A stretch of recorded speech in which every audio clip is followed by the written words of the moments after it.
Nandito ako sa ilalim ng truck. Ngayon, pakikintabi natin itong journal ng Sigunyal.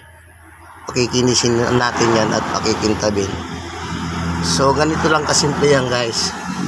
Samahan niyo ako.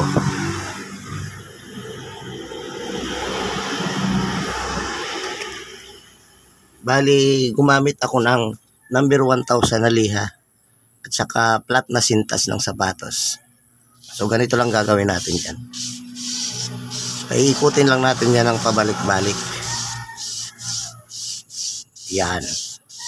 Hanggang sa mawala yung tunog na yan. Yung parang naghahasa. Ibig sabihin, pag nagtutunog pa yan, humahasa pa yan o pinapakintab pa niya yung journal.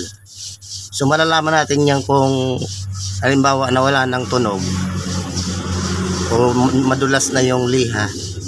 Ibig sabihin yan, makintab na yan, guys. So tingnan natin. So ayan, guys, makinis na nga.